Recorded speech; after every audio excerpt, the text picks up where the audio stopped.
We are why should curd and sour substance not keep in brass and crop or vessels। तो देखो यार, जो curd है या सोर सब्सटेंट है, तो आपको पता होगा कर्ड जो है वो खुद एक एसिडिक सब्सटेंट है, जिसके अंदर आपको पता होगा लैक्टिक एसिड पता है ना, कि हमने क्लास 8th या 9th पढ़ा था कि लैक्टिक बेसिलस एक बैक्टीरिया होता है जो कर्ड को मिल्क को कर्ड में कन्वर्ट कर देता है, at the same time lactic acid form करता है उसके अंदर। कर्ड के पास लैक्टिक एसिड। दूसरी बात, जो सोर सब्सटेंट है, तो आपको याद होगा कि सोर सब्सटेंस है वो एसिडिक होता है। एसिड की प्रॉपर्टीज़ याद है आपको, हमने क्या बताई थी एसिड की प्रॉपर्टीज़ क्या होती है? प्रॉपर्टीज़ ऑफ एसिड, सोर इन टेस्ट।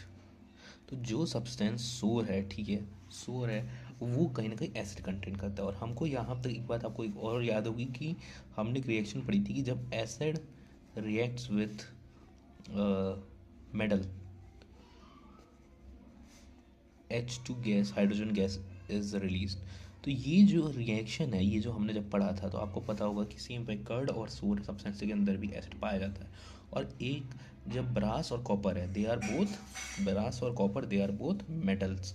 तो जब एसिड मेटल के साथ रिएक्ट करेगा तभी हाइड्रोजन गैस रिलीज करेगा, and this hydrogen gas will spoil the food.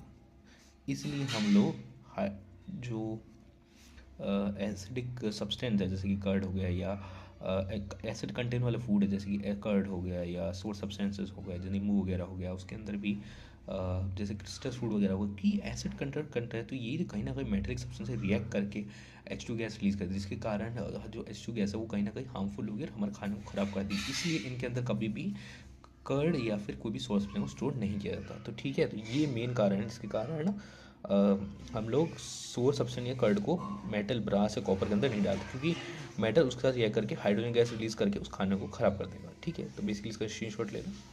ठीक।